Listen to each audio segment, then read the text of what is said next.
The city of Makkah in those days was a fortress of stone and silence, save for the chanting of poets and the bartering of merchants.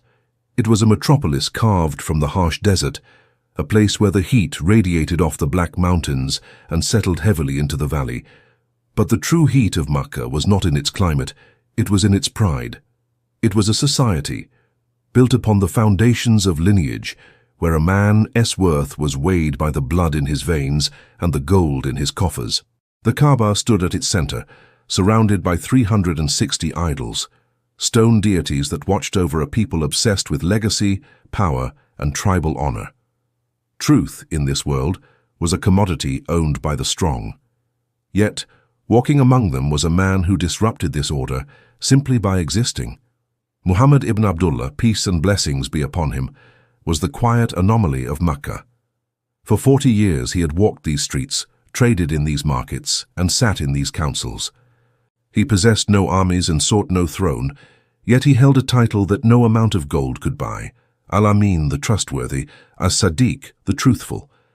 In a city rife with betrayal and shifting alliances, his character was the one constant. The people knew him better than they knew themselves. They entrusted him with their secrets and their wealth, for he had never lied, never cheated, and never betrayed a covenant. It was this immaculate reputation that would serve as the foundation for the moment that split Makkah in two. The sun was high, casting sharp shadows against the jagged peaks, when the Prophet ascended Mount Safa. This was not a casual climb, it was an ascent of urgency. The wind whipped at his robes as he stood upon the rocky prominence, overlooking the valley where the clans of Quraysh dwelt. He raised his voice, a sound that carried the weight of destiny, calling out to the city below. He summoned them by their tribal names, calling upon Banu Hashim, Banu Abd Manaf, and the rest, his voice echoing off the valley walls like a summoner calling family to a burning house. Down in the markets and the courtyards, heads turned. The urgency in his tone was unmistakable. It was the Ya Sabaha, the morning cry of alarm used to warn of an imminent attack. Men dropped their wares, elders rose from their cushions. "Who is calling?" they asked. "It is Muhammad," came the reply. And that name alone was enough to make them move. They gathered at the foot of the mountain, a sea of expectant faces, eyes squinting against the glare, looking up at the man they had trusted for 4 decades. They sensed that something extraordinary was unfolding, something that would rupture the mundane rhythm of their lives. When the silence was absolute, the Prophet did not begin with a sermon. He did not begin with a command. He began with a question, a masterful inquiry designed to anchor the truth in reality before the storm of denial could begin. "Tell me," he asked, his voice steady, "if I were to inform you that there is an army hidden behind this mountain, ready to attack you, would you believe me?" The response from the crowd was immediate, instinctive, and unanimous. "Yes," they cried out. "We have never experienced a lie from you." In that split second, the trap of truth was sprung. They had testified against themselves. They had publicly, openly, and without coercion validated his integrity. They admitted that his vision was sharper than theirs, that his word was the gold standard of reality. If he said an army was there, then the army was there, even if their eyes could not see it. It was then that he shattered their world. "Then know," he declared, "that I am a warner to you of a severe punishment approaching." The hidden army was not of men or horses. It was a divine reality, a reckoning for a life of idolatry and arrogance. He called them to abandon the stones they worshipped and to submit to the one true God. The words hung in the air, heavier than the humidity, sharper than the desert thorns. The silence that followed was suffocating. Minds raced, hearts trembled, and the comfortable illusions of Makkah began to crack. But in that crowd stood a man whose heart did not tremble with fear, but burned with rage. Abu Lahab, the uncle of the Prophet, a man of immense status, ruddy-faced and wealthy, stepped forward. To him, this was not a message of salvation. It was an act of treason against the tribal order. It was a threat to his power, his prestige, and the status quo that kept him wealthy. His face flushed with the heat of humiliation and anger. He could not debate the logic, so he attacked the source. "May you perish for the rest of this day," Abu Lahab shouted, his voice cracking with venom. "Is this why you gathered us? He picked up a stone, his hands shaking with fury, ready to cast it. The curse echoed through the valley. It was a public dismissal, a devastating insult intended to humiliate his nephew and disperse the crowd. Abu Lahab, the man of glowing countenance, had chosen his side. He chose pride over truth, lineage over logic. He turned his back, expecting the moment to pass, expecting his shout to be the final word, but the heavens were listening. The insult was not merely a family dispute, it was a declaration of war against the divine. Allah did not wait for history to judge Abu Lahab. He did not wait for a council of elders to deliberate. The response was immediate, eternal, and devastating. The angel Jibril descended with revelation, words that would outlast the stones of Makkah and the bones of its people. Surah Al-Masad was revealed. It began with a verdict that froze the blood of those who understood the Arabic tongue. Tabat yada Abi Lahab, may the hands of Abu Lahab be ruined, and ruined is he. It was a divine mirror reflecting the curse back onto its source. Abu Lahab had wished for his nephew to perish. Allah decreed that it was Abu Lahab's hands, the instruments of his action, his power, and his greed that would perish. It was a shock to the Meccan society. Revelation had never been this specific, this personal. It named a living man, a powerful chieftain, and sealed his fate while he still walked the earth. The surah did not stop at his physical ruin. It dismantled his entire worldview. His wealth will not benefit him, nor what he has earned. Abu Lahab, like many of the elite Quraysh, lived under the illusion that wealth was a fortress. He believed his gold, his trade caravans, and his social connections were shields against consequence. He believed his sons, his earnings, would perpetuate his legacy and protect his honor. The Qur'an stripped this away in a single sentence. It declared that when the judgment came, his gold would be dust and his influence would be void. The security he spent a lifetime building was declared bankrupt by the Lord of the worlds. Then came the prophecy that defied all human logic. He will burn in a fire of blazing flame. With these words, the Qur'an locked Abu Lahab into a destiny he could not escape. This was the miracle that the arrogant failed to see. By revealing this verse while Abu Lahab was still alive, the Qur'an made a claim that hung on a razor's edge. All Abu Lahab had to do to prove the Qur'an wrong was to convert. He didn't even have to be sincere. He could have stood in the marketplace the next day and said, "I believe." If he had done that, the verse claiming he would burn in the fire would have been proven false. The prophecy stated he would die a disbeliever. A single fake conversion would have destroyed the credibility of Muhammad's message. But he didn't. For years after this revelation, Islam grew. Battles were fought, treaties were signed, and enemies turned into friends. Great warriors like Khalid ibn Walid and wise leaders like Umar ibn Khattab, who once opposed the Prophet, eventually embraced the faith. But Abu Lahab remained static. He was frozen in his arrogance, exactly where the surah had placed him. He mocked, he plotted, he raged, but he never once feigned belief. His pride was a chain that he forged himself, and the Qur'an simply revealed that he would never break it.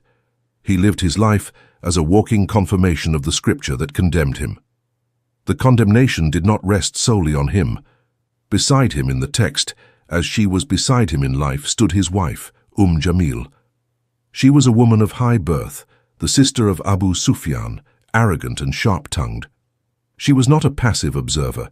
She was an active participant in the war against truth. The Qur'an named her Hammalat al-Hatab, the carrier of firewood. It was a description that stripped away her aristocratic veneer and exposed the ugliness of her soul. In the eyes of society, she was a noble woman. In the eyes of God, she was a gatherer of fuel for the fire of hatred. She would gather thorny branches and scatter them on the path the Prophet took to the mosque, hoping to pierce his feet in the dark. She used her words like kindling, moving from house to house, spreading slander and igniting the flames of discord among the clans. The Quranic imagery was precise. Just as she carried the wood to harm the Prophet in this world, she carried the fuel of her own destruction for the next. The surah detailed her punishment with a terrifying specificity. Around her neck is a rope of twisted fiber. Jamil was known for her vanity. She wore a necklace of immense value, boasting that she would spend it to oppose Muhammad. She took pride in the adornment of her neck. Divine justice, poetic and severe, replaced her necklace of gold with a rope of rough, twisted palm fiber. The symbol of her beauty became the instrument of her humiliation. It was a message to all who heard it. What you use to oppose the truth will eventually become the noose that binds you. There is a report that upon hearing these verses, Jamil became blind with rage. She marched to the Kaaba searching for the Prophet, clutching a stone or a pestle to smash his mouth. The Prophet was sitting there with Abu Bakr. As she approached, fury radiating from her, she asked Abu Bakr, "Where is your companion? I have heard he is satirizing me." But she did not see the Prophet, though he was sitting in plain sight. Allah had placed a veil over her eyes. She, who refused to see the spiritual truth, was denied the ability to see the physical reality. She left, fuming, unknowingly proving the blindness of her own heart.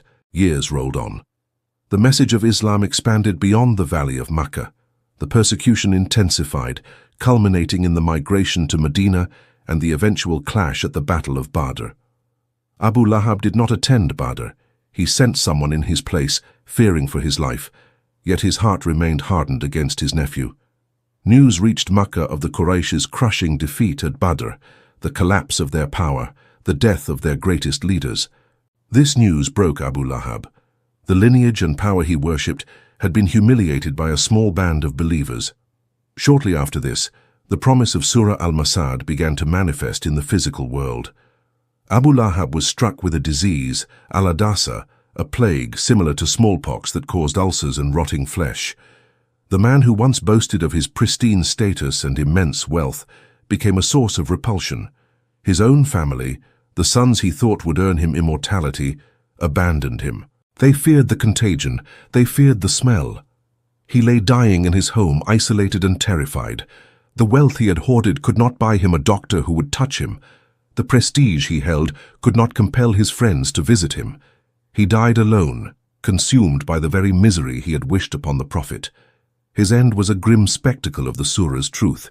For days his body was left to rot because no one wanted to approach it.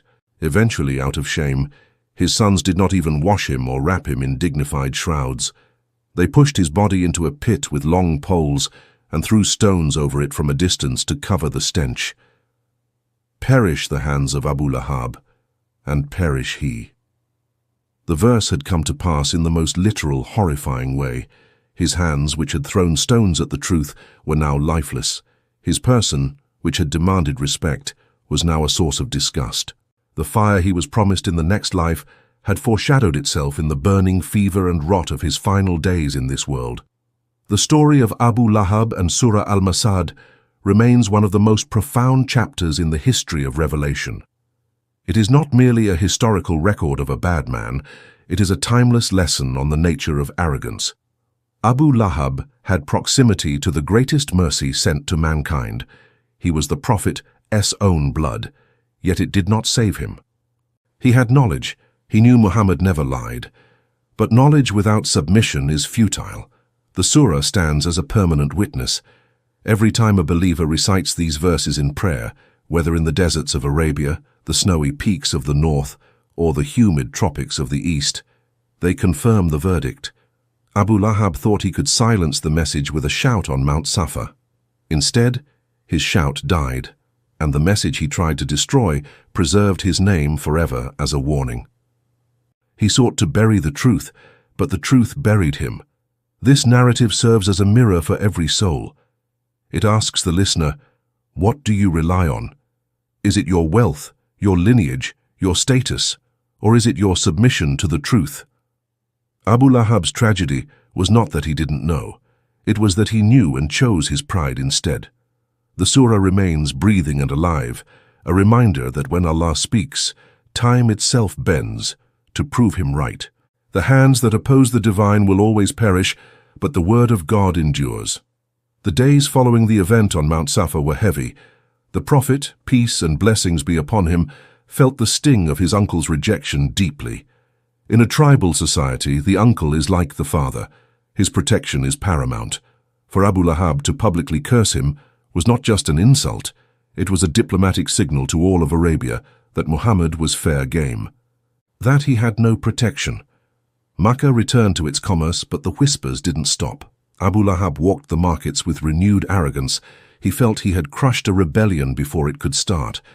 He sat in the assemblies near the Kaaba, boasting of how he had put his nephew in his place. Alongside him was his wife, Arwa bint Harb, known as Jamil. She was the sister of Abu Sufyan, a woman of high nobility and even higher vanity. She fed off her husband's rage, her own heart twisting with jealousy and hatred for the message that leveled the playing field between master and slave. But Allah does not leave his messengers undefended. The response to Abu Lahab did not come from the Prophet's lips. It did not come in the form of a poem or a rebuttal in the council. It came from beyond the veil of the unseen. It happened swiftly. The angel Jibril descended, bearing words that burned with the heat of absolute justice. These were not soft words of comfort. They were a divine verdict, a decree issued from the throne. Bismillahir-Rahman-ir-Rahim. Tabbat yada Abi Lahab wa watab. Perish the hands of Abu Lahab, and perish he. The revelation spread through Makkah like wildfire. It was short, rhythmic, easy to memorize, and devastatingly precise. It was Surah Al-Masad. The surah was a mirror reflecting Abu Lahab's curse back onto him. He had said, "Taban lak, may you perish," to the Prophet. Allah replied, "Tabat yada Abi Lahab, may the hands of Abu Lahab perish." In Arabic, the hands symbolize action, power, and capability. Allah was declaring that every scheme Abu Lahab touched, every coin he spent against Islam, and every alliance he forged would crumble into dust. But the surah went further. It dismantled his psychological fortress. His wealth will not benefit him, nor what he has earned. Abu Lahab was a materialist. He believed his gold was his god, his savior from all calamities. He believed his sons, his earnings, were his immortality. The Qur'an stripped him naked in the public square. It told the people of Makkah that this man, despite his robes and his retinue, was bankrupt in the eyes of the cosmos. And then, the impossible prophecy, he will burn in a fire of blazing flame. This verse was the seal. It was a theological deadlock. By revealing this, Allah had declared that Abu Lahab would die a disbeliever. The implications were staggering. At any moment, Abu Lahab could have walked into the courtyard of the Kaaba, stood before the Prophet and said, "I bear witness that there is no God but Allah." He could have faked it. He could have lied. If he had merely moved his lips to say those words, the Qur'an would have been proven false. The prophecy said he would burn. A convert does not burn. For 10 years, the door stood open for Abu Lahab to destroy Islam with a single sentence. But he couldn't. The surah didn't just predict his future. It exposed his nature. His pride was so ossified, his arrogance so total, that the very idea of submission, even as a trick, was impossible for him. He was trapped in the prison of his own ego, exactly as the Qur'an described. The revelation turned its gaze next to his partner in crime, and his wife, the carrier of firewood. Jamil heard the verses. The women of Quraysh whispered them behind their veils. "The carrier of firewood?" they asked. It was a humiliation. She was a noble woman, yet the Qur'an described her like a common servant gathering sticks. But the metaphor was lethal. She carried the fuel of slander. She lit fires between people. She placed thorns on the Prophet's path physically and thorny lies on his path socially. Around her neck is a rope of twisted fiber. Jamil touched her neck, where a necklace of priceless gems usually rested. She had vowed to sell her jewelry to fund the persecution of the Prophet. Allah answered her vanity with a terrifying image. The beautiful necklace would be replaced by a rough, twisted rope of palm fiber, the halter of a beast of burden. In the next life, her badge of honor would become her instrument of strangulation. The reaction of Jamil was visceral. Blind with fury, she grabbed a stone pestle and stormed toward the Kaaba. The Prophet was sitting there with his companion, Abu Bakr. Abu Bakr saw her coming, her eyes wild, the weapon in her hand. "O Messenger of Allah," he whispered urgently, "she is coming, and I fear for you. She is foul-tongued." The Prophet remained calm, immovable as the mountain he had once climbed. "She will not see me," he said quietly. He recited the Qur'an, a shield that no eye could pierce. Umm Jamil stopped before Abu Bakr. She looked left, she looked right. She looked directly at the spot where the Prophet sat, but her eyes slid over him as if he were empty space. To her, there was only Abu Bakr and the stone wall. "O son of Abu Kuhafa," she shrieked, "where is your companion? I have heard he is satirizing me. By God, if I find him, I will smash his mouth with this stone. I am a poet too, you know." She recited a crude poem, mocking the Prophet, calling him Mudhammam, the dispraised one. She stood inches from the source of the revelation, yet was miles away from seeing him. "I see only you," she spat at Abu Bakr and turned on her heel, marching away in frustrated rage. Abu Bakr exhaled, amazed. "She did not see you?" "No," the Prophet replied. "Allah took away her sight from me." The lines were drawn. The surah had been revealed. It was no longer a dispute between family members. It was a war between the temporary fire of human rage and the eternal light of divine truth. Abu Lahab and Jamil had been named, shamed, and condemned while they still drew breath. And now the people of Makkah watched and waited to see if the hands of Abu Lahab would truly perish. Part the thread, the rope, the rot, and the ruin. Years ground on like millstones. The message of Islam, initially a small spring, became a river. The persecution intensified. The Muslims were starved, beaten, and eventually forced to flee their beloved city for the oasis of Medina. Through it all, Abu Lahab remained a towering figure of malice. During the years of the boycott, when the Prophet's clan was banished to a barren canyon and starved until they ate leaves and boiled leather, Abu Lahab, the Prophet's own blood, stayed in his comfortable house in Makkah. He cut off trade to his own kin. When merchants arrived, he would shout, "Raise the prices for Muhammad's companions so they cannot buy." He watched his nieces and nephews starve. His heart hardened into the stone idol he worshipped. He seemed to be winning. He had his wealth, he had his status. The Muslims were refugees, destitute and homeless. But the clock of Surah Al-Masad was ticking. The turning point came at Badr, the first great battle between the forces of monotheism and idolatry. The Quraysh gathered their army, the flower of their nobility, to crush the Muslims once and for all. Every chieftain rode out, Abu Jahl, Umayyah ibn Khalaf, Utbah. But Abu Lahab did not ride. A strange fear had gripped him, a heavy sense of foreboding. He claimed illness, or perhaps it was the haunting echo of the verse, "He will burn," that kept him paralyzed. He hired a man to take his place in the army, staying behind in the safety of Makkah, waiting for news of the victory he felt was guaranteed. Days passed. The tension in Makkah was unbearable. Then, a lone rider was seen on the horizon. It was Al-Haysuman, a man of the Quraysh. The people rushed to him. Abu Lahab, sitting by the Zamzam well, leaned forward eagerly. "Tell us," he demanded, "what news of the army?" The rider looked dazed, his face pale with the trauma of what he had seen.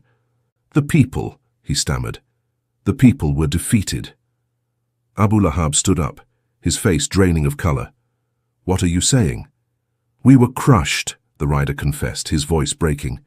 "They killed our leaders. Abu Jahl is dead. Umayyah is dead. Utbah is dead.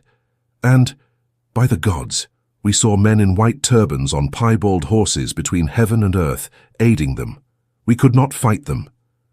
Abu Lahab collapsed back onto his cushion. His world, the invincible order of Quraysh, had been shattered. The army behind the mountain that the Prophet had warned of years ago had finally descended, not just as angels but as the undeniable reality of God's promise. Nearby sat a freed slave named Abu Rafi and a noblewoman, al-Fadl, who were secretly Muslims. Upon hearing the news of the angels, Abu Rafi exclaimed in joy, "By Allah, those were the angels." Abu Lahab, consumed by grief and humiliation, snapped. The rage that had festered since Mount Safa exploded. He lunged at the weak servant, beating him, throwing him to the ground, and striking him repeatedly. It was the desperate violence of a defeated man. Suddenly, a crack, loud and sickening. Al-Fadl had picked up a heavy tent pole and brought it down on Abu Lahab's head. Blood gushed from his scalp. "You beat him because his master is away," she cried, defending the servant. Abu Lahab staggered back, bleeding and humiliated by a woman in public. He retreated to his home, a broken shadow of the chieftain he once was. But the humiliation was only beginning. 7 days. That was all it took. A dark, pustule-like boil appeared on his skin. Then another.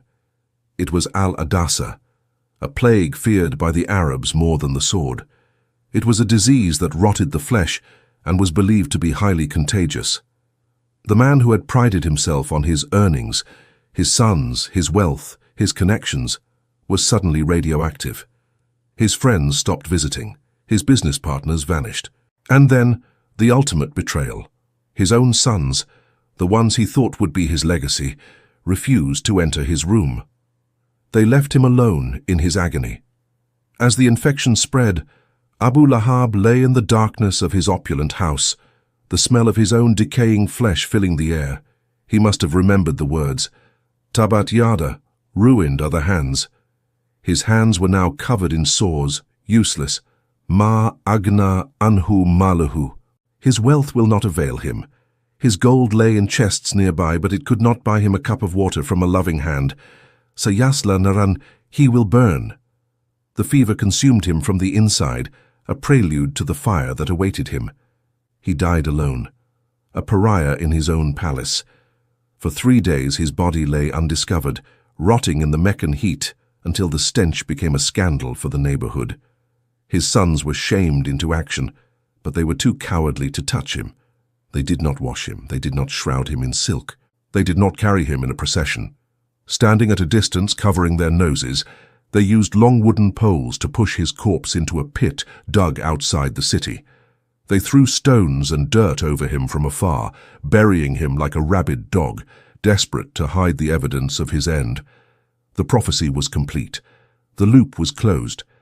Years later, when Makkah was finally open to the Muslims and the Prophet returned in victory, he circled the Kaaba, smashing the idols that Abu Lahab had worshipped. The truth had arrived, and falsehood had perished.